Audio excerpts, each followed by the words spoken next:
Je ne m'attendais à rien, mais j'ai quand même été déçu. Plus sérieusement, le dernier match de la saison aura été à l'image de celle-ci. Ronaldo encore buteur et décisif, mais la défense se mange 3 buts contre un modeste club de Saudi Pro League. Défaite donc d'Al Nassr 3-2 contre El Fatah à l'extérieur, après avoir eu l'avantage à 2 reprises au cours du match. CR7 aura quand même réussi à marquer son but malgré le jeu brouillon de son équipe, son 936e but en carrière, la quête légendaire continue. En parallèle, le 99e but pour Al Nassr, ce serait symbolique si son passage à Al Nassr devait s'arrêter là, mais surtout le 25e but de la saison en championnat. Ainsi, le GOAT termine meilleur buteur avec 2 buts d'avance sur son premier poursuivant et 4 sur le troisième qui est Benzema. C'est encore une saison impeccable sur le plan individuel, mais elle est moins bonne que la précédente, sauf que c'est normal avec Pioli qui aura proposé un jeu désastreux. Sur le plan collectif, c'est une défaite anecdotique au niveau du résultat, contrairement à l'aspect du jeu où elle a été révélatrice de tout ce qui n'allait pas, mais comme toujours, on commence par faire le point. Factuellement, étant donné qu'El Hilal a battu El Qadisiyah, le résultat d'Al Nassr n'avait plus aucune importance, l'ordre du top 5 était déjà établi et la 3e position était pour Al Nassr, peu importe le résultat. A savoir que celle-ci devrait permettre de jouer l'équivalent de l'Europa League à Al Nassr, c'est un moindre mal, mais il faudra déjà compter sur une défaite d'El Qadisiyah en finale de coupe.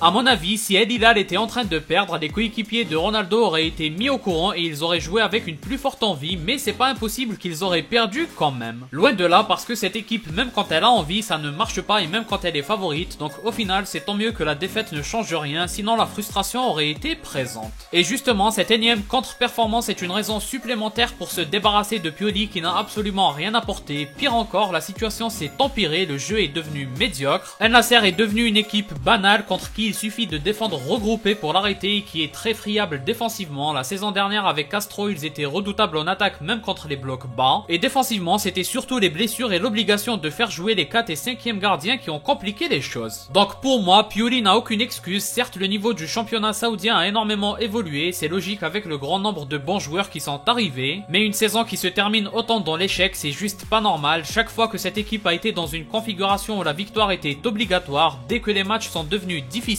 ils les perdent et sans exception, et là c'est fortement lié à l'entraîneur qui n'a rien apporté, voire il a empiré les joueurs. Et ce a commencé par Ronaldo qui certes réalise une excellente saison, mais la précédente était encore meilleure, mais on a senti très vite à l'arrivée de Pioli que ça jouait moins bien et que CR7 en était la première victime. À l'image de ce match, il doit marquer sur des demi-actions, il doit lire le jeu parfaitement et devancer tous les autres pour se démarquer, c'est jamais les coéquipiers qui lui facilitent la tâche. Alors bien sûr, il rate une ou deux situations, mais c'est normal, les autres attaquants bénéficient de 5 à 7 situations jouables par match, Ronaldo en a 3 au maximum, c'est franchement une grande réussite en tenant compte de ce contexte. En deuxième mi-temps, c'est vraiment devenu un sketch la façon dont sont jouées les situations de jeu par les coéquipiers. À un moment, Ronaldo a compris qu'il se devait de prendre les choses en main et résultat, Mané marque un but facile, tout simplement parce qu'à l'origine, CR7 est capable de faire des choses dans le jeu qui sont faciles pour lui et qui le rend facile et qui devraient l'être même pour les autres, mais ce n'est pas le cas. Ronaldo sait faire avancer le ballon et attirer les défenseurs jusqu'au dernier moment pour le lâcher dans le bon timing avec la bonne précision. Ensuite, il suffit que le défenseur, en l'occurrence Nawaf, fasse la bonne passe et que l'attaquant, en l'occurrence Mané, fasse le bon appel, et ça donne un but facile. Quand c'est CR7 au service, ça fonctionne, mais quand c'est Ronaldo qui fait le bon appel, les coéquipiers sont clownesques avec des centres au 5e poteau et des choix incompréhensibles. À la limite, ils peuvent être mauvais défensivement, mais dans ce match, si les situations sont jouées correctement, Al Nassr peut marquer facilement 4 à 5 buts, le problème est aussi à ce niveau-là. Donc tout ça pour dire que c'est tout simplement insuffisant par rapport aux attentes, l'absence de Brozovic se ressent fortement, il faut absolument un milieu défensif du style Casemiro. Du renfort en défense est aussi obligatoire à la place d'avoir 5 étrangers en attaque et être obligé d'en mettre 2 sur le banc au hors-feuille du match. Vraiment, au niveau de la gestion des dirigeants, c'est complètement n'importe quoi. En tout cas, c'était le dernier match de la saison en club pour le GOAT, possiblement le dernier avec Al Nassr. On va s'arrêter là pour le débrief, on aura le temps de traiter les sujets un par un dans les prochaines vidéos. Comme d'habitude, n'hésitez pas à donner votre avis en commentaire. Si vous avez aimé, laissez un like et abonnez-vous pour ne rien rater. Partagez aussi pour me soutenir. Moi je vous dis à la prochaine, portez-vous bien.